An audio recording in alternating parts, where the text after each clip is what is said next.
नमस्कार। क्या शिवराज सरकार पूरे कर पाएगी 5 साल? क्या कांग्रेस फिर लौटेगी सत्ता में? क्या होगा बीजेपी में सिंधिया का हाल?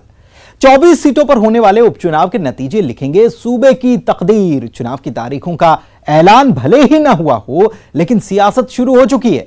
किसने कहां कितना दम दिखाया, किसकी वजह से कौन बगावत के मूड में आया, 24 की चकल्लस में हर दिन दिखाएंगे आपको 24 सीटों का सियासी सीन। कहां हो सकता है घमासान, कहां है किसकी दावेदारी, जनता का दिल जीतने के लिए किसने कितनी की है तैयारी।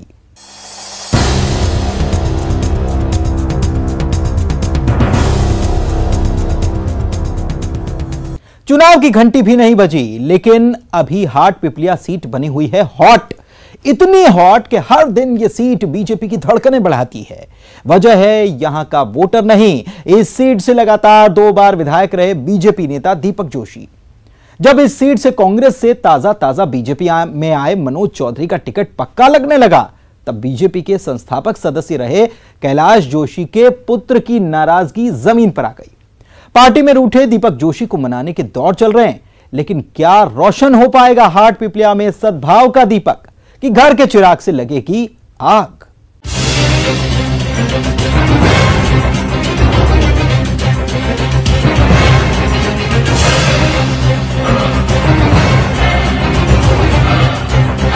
चौबीस सीटों पर होने वाले उपचुनाव में देवास जिले की हाट पिपलिया सीट भी शामिल है, लेकिन बीजेपी के लिहाज से हाट पिपलिया सीट पार्टी के अंदरूनी सियासी चक्रव्यूह में फंस गई है।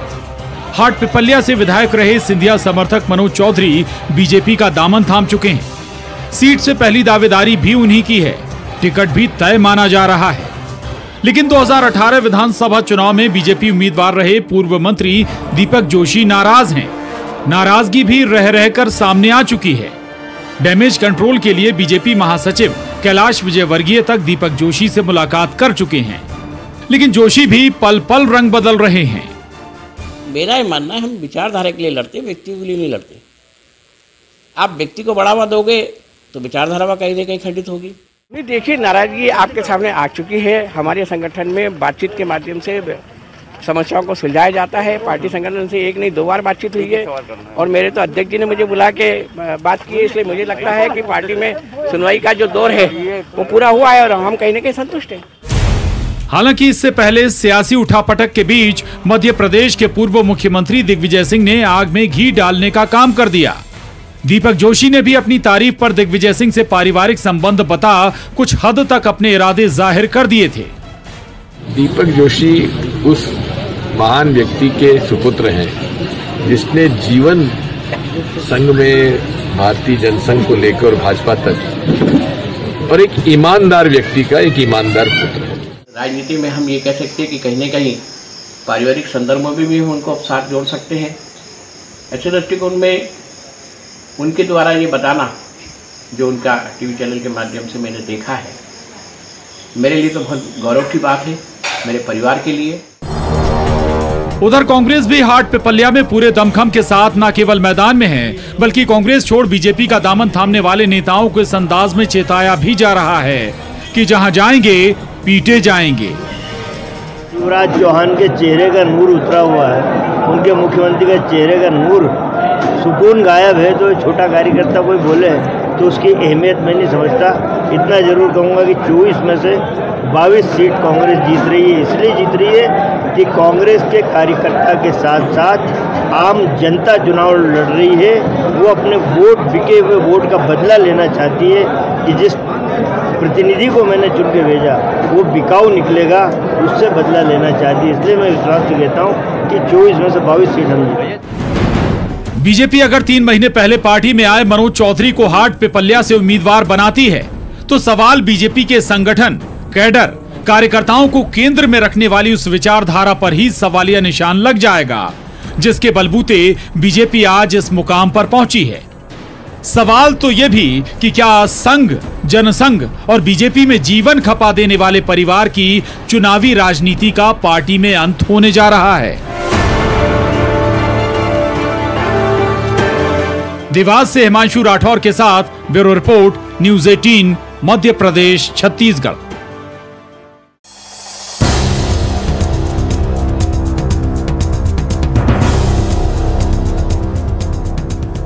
बिजली, सड़क, पानी और स्वास्थ्य पर होते रहे चुनाव के बीच क्या धार की सीट बदनावर नए मुद्दों के साथ नजर आएगी? क्या लॉकडाउन में बिगड़े रोजगार के हालात बनेंगे बदनावर का मुद्दा? राजवर्धन सिंह दत्तीगांव की कांग्रेस से बगावत वोटर के दिमाग तक किस शक्ल में आएगी? दल के लिए होगा बदनावर का जनादेश या उम्मीदवार में आस्था दिखाएगी?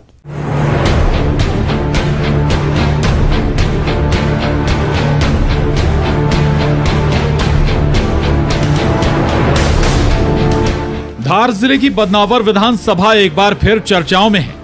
राजवर्धन सिंह दत्तीगांव के विधानसभा से इस्तीफे के बाद खाली हुई बदनावर सीट पर उपचुनाव होना है। बदनावर का सियासी माहौल अचानक तब गर्मा गया जब कांग्रेस नेता और पूर्व मंत्री उमंग सिंघार क्षेत्र के दौरे पर जा पहुंचे।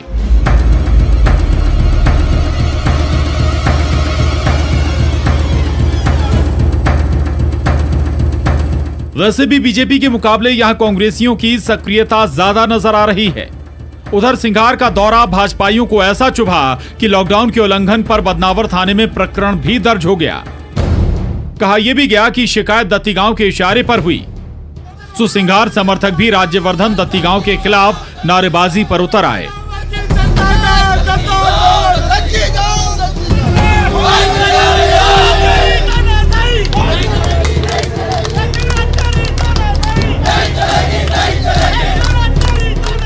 उस पर उमंग सिंघार थाने में गिरफ्तारी देने पहुंच गए।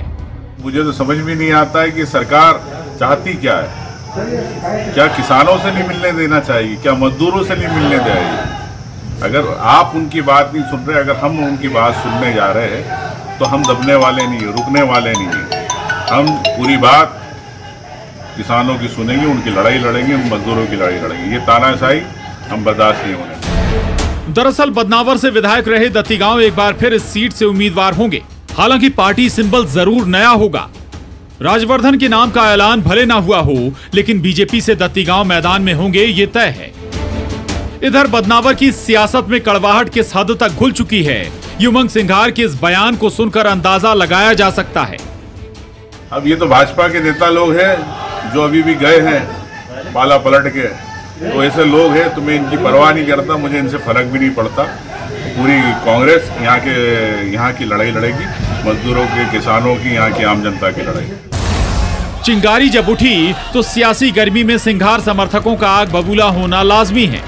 सो थाने के सामने ही जमकर नारेबाजी हुई।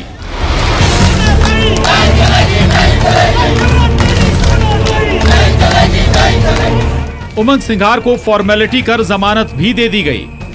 अब पुलिस के आला अफसर लॉकडाउन के उल्लंघन पर प्रकरण दर्ज करने का हवाला दे रहे हैं। थाना बदनावर के अंतर्गत कल 6 जून को धार से घेड़ा भेसोला वाले जो क्षेत्र हैं, उस क्षेत्र में एक काफ़ी बड़ी रैली आयोजित हुई थी।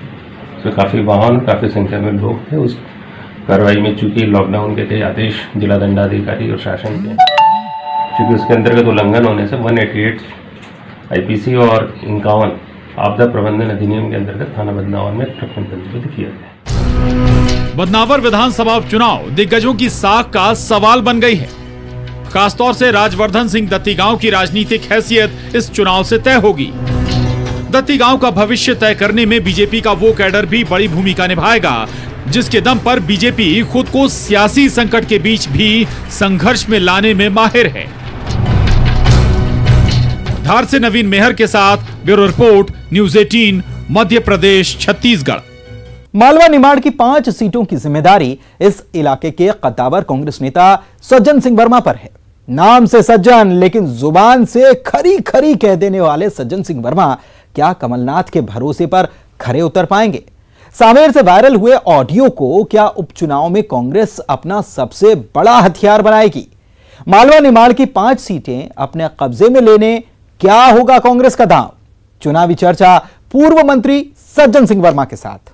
प्रदेश के मालवा निमाड़ की 5 विधानसभा सीटों पर उपचुनाव होना है और उपचुनाव सत्ता के लिहाज से भी काफ़ी अहम होगा, क्योंकि ये 5 सीटें तय करेंगी कि प्रदेश में क्या कांग्रेस की सत्ता वापस आएगी या बीजेपी की सत्ता बरकरार रहेगी। प्रदेश में पूर्व मंत्री सज्जन सिंह वर्मा हमारे साथ मौजूद हैं, जिनको प्रभारी भी बनाया गया हाट पिपलिया का। सर, मालवा निमाड़ की सीटें काफ़ी महत्वपूर्ण है और आपके ऊपर एक बड़ी जिम्मेदारी है, तो क्या वहाँ पर तैयारी है? देखिए, मालवा निमाड़ के साथ साथ ग्वालियर चंबल संभाग माइक्रो लेवल तक हम लोग तैयारी कर रहे हैं। 1 to 1 हम छोटे से कार्यकर्ता से लेकर बड़े नेता तक सबसे 1 to 1 चर्चा हो रही है। उनके विचार, उनके सुझाव और वहाँ की जो जनता है उनके क्या विचार निकल के आ रहे हैं, उनको अपनी कार्य योजना में हम लोग शामिल कर रहे हैं। और जो फीडबैक निकल के आ रहा है, मैं सुखद एहसास से इस समय भरा हूँ। मैं कोई मुगालते में नहीं हूँ। जनता का साफ कहना निकल के आ रहा है कि हम सब बर्दाश्त कर सकते हैं, देश प्रदेश की जनता, लेकिन गद्दारी और गद्दारों को हम कभी बर्दाश्त नहीं करेंगे। इसका उदाहरण परसों ग्वालियर के पूर्व विधायक मुन्ना लाल गोयल जो बिक गए, वो अपने क्षेत्र में गए थे, जनता ने उनकी जो गत बनाई है, हॉस्पिटल में एडमिट होना पड़ा। यही भावनाएं इन सारी विधानसभाओं में आम जनता। तो यही एक बड़ा मुद्दा होगा इस बार उपचुनाव में। ये तो मैंने एक कारण बताया। जनता ने पूरे 5 साल के लिए कांग्रेस को सरकार चलाने का मैंडेट दिया था। शिवराज ने कहा कि केंद्रीय नेतृत्व ने हमें इशारा किया था कि सरकार गिरा दो, नहीं तो बर्बादी होगी। अब आप बताइए, साल 1.25 साल की सरकार में एक मुख्यमंत्री पिछले 15 साल के काला इतिहास जो भाजपा ने लिखा था उसको मिटाने का सफल प्रयास करता है। भूमाफियाओं को जेल के पीछे, गुंडा अराजक तत्वों को जेल के पीछे, रेत माफियाओं को जेल के पीछे, और मध्य प्रदेश जैसा इतना बढ़िया प्रदेश है, इंदौर में 15 साल से बार डांस की संस्कृति पनपा दी गई थी, उसको नेस्तनाबूद करके 65 उन महिलाओं को कमलनाथ ने आज़ाद कराया, उनको नया जीवन दिया। क्या ये मुद्दे नहीं है? क्या किसान की कर्ज माफ़ी हमने की, ये मुद्दा नहीं है? गौशालाओं का निर्माण किया, क्या ये मुद्दा नहीं है? 300-350 करोड़ रुपए हमने महाकाल के मंदिर के नव निर्माण के लिए पैकेज दिया। 160 करोड़ हमने ओंकारेश्वर ज्योतिर्लिंग के लिए। कई मुद्दे हैं। नौजवानों के भविष्य के लिए, रोजगार के लिए हमने इंदौर में इन्वेस्टर मीट की कमलनाथ जी के नेतृत्व में। मुकेश अंबानी ने उसे एड्रेस किया। बीजेपी तो करिए, कांग्रेस पार्टी के पास उम्मीदवार के लिए चेहरा ही नहीं है। अब ये बीजेपी की झूठ बोलने की आदत से मुझे कोई लेना देना नहीं। 15-15, 20-20 बायोडेटा आ रहे हैं एक विधानसभा से। जीतने वाले उम्मीदवार को देंगे। आप आए तो बीजेपी, शिवराज या BD शर्मा आए तो देख ले हमारे कार्यालय पे आके कितने बायोडेटा आ रहे हैं लोग। सर, हाट पिपलिया का प्रभारी आपको बनाया गया है, वहाँ की यदि विधानसभा की बात करें तो वहाँ की क्या तैयारी है? डंके की चोट पे जीत रहे हैं हम तो। वहाँ उस बिके हुए व्यक्ति को घुसने ही नहीं दे रहे हैं गाँव में लोग। गाड़ी में कांच चढ़ा के भागता है, लोग पीछे लग जाते हैं। जनता इतनी बुरी दुर्गति इन लोगों की करेगी कि हो सकता है टिकट ही नहीं मांगे ये लोग। कई लोग मुन्ना गोयल कह रहे हैं मेरे ऊपर जो हमला हुआ उसके लिए कांग्रेस ही जिम्मेदार है। अरे भैया, झूठों बोल रहे भाई कि कांग्रेस को ज़रूरत क्या है? जब जनता ही तुम्हारी 2 करोड़ की औकात करना चाहती है तो कांग्रेसियों को कुछ करने की जरूरत ही नहीं। सर, उपचुनाव में 15 महीने का जो फैसले रहे, क्या वो भी एक बड़ा मुद्दा बनता है? निश्चित रूप से 15 महीनों में जो कमलनाथ जी ने एक विजन वाला नेता ने जो करके दिखाया है, निश्चित रूप से प्रदेश की जनता धन्यवाद भी दे रही है। और उनका ये कहना कि 5 साल रहना चाहिए कमलनाथ को, इस प्रदेश की तस्वीर बदल जाएगी। सर, ये 20 से 22 सीटें जीतने का दावा किया जा रहा है, उसमें मालवा निमाड़ में कितनी सीटें जीत रही है कांग्रेस? मालवा निमाड़ की तो सारी सीट जीत रहे हैं, सारी सीट जीत रहे हैं। तो कांग्रेस है, उसका कहना है कि 24 सीटों पर उपचुनाव होना है, लेकिन कांग्रेस पार्टी का फोकस सभी सीटों पर है और मालवा निमाड़ की सभी सीटें कांग्रेस के खाते में जाएंगी। कैमरामैन खिलान के साथ अनुराग श्रीवास्तव, न्यूज़ 18 भोपाल।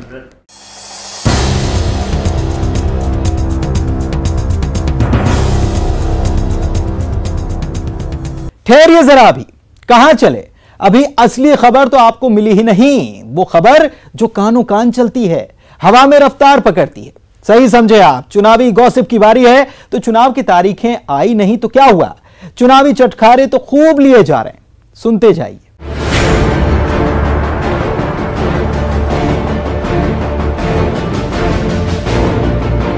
हाट पिपलिया सीट इन दिनों एमपी के सियासी गलियारों की चर्चा में है और चर्चा की वजह है इस सीट से 2 बार विधायक रहे बीजेपी के पूर्व मंत्री दीपक जोशी की नाराजगी। दीपक जोशी का मिजाज मौसम से भी तेज बदल रहा है इन दिनों। एक दिन वो विकल्प खुले होने का झटका देते हैं, दूसरे दिन ही कहते हैं अब कोई शिकवा शिकायत नहीं। गेस्ट अपीयरेंस में इस सीन में दिग्विजय सिंह भी आते हैं, बताते हैं कि दीपक जोशी पारिवारिक राजनीति की कौन सी विरासत लिए आते हैं। राजनीति का जो स्वरूप आ गया है उस स्वरूप पे निश्चित रूप से आज हमको विचार करना चाहिए, क्योंकि अगर सब कुछ पाना ही हमारा ध्येय है तो कहीं ना कहीं हम विचारों को पीछे छोड़ते हैं। स्वाभाविक है कि जिस व्यक्ति ने 25-35 करोड़ रुपए ले लिए उसे भाजपा उम्मीदवार अगर बनाएगी तो दिल तो लोग के दुखेगा। अब सवाल ये है कि एक एक सीट की है जब लड़ाई, तो क्या बीजेपी हाट पिपलिया पर बगावत को रोक पाई? मान भी गए दीपक जोशी तो क्या मनोज चौधरी के साथ वोट मांगने जा पाएंगे? कैसे पिता कैलाश जोशी से मिली इस सियासी जमीन को आसानी से छोड़ पाएंगे? जो नाराजगी थी बताना मैंने, खत्म हो गई ना। पार्टी ने बुला लिया हमको, बात कर ली और बातचीत के बाद वो समस्या का समाधान भी हो गया। चर्चा ये भी है कि जिन सीटों पर बीजेपी के ही भीतर घमासान मचने की आशंका है उनमें पहले नंबर पर दिखाई दे रही है हाट पिपलिया सीट। अपने पिता कैलाश जोशी की तरह ही खरे हैं दीपक, लेकिन समझौते वाला मिजाज नहीं है उनका। तो वो जो कह रहे हैं उसे हकीकत कैसे मान लिया जाए? अभी तो टिकट घोषित नहीं हुआ, लेकिन हाट पिपलिया सीट पर आसान नहीं है राह मनोज चौधरी की। Bureau report, news 18 Madhya Pradesh Chhattisgarh.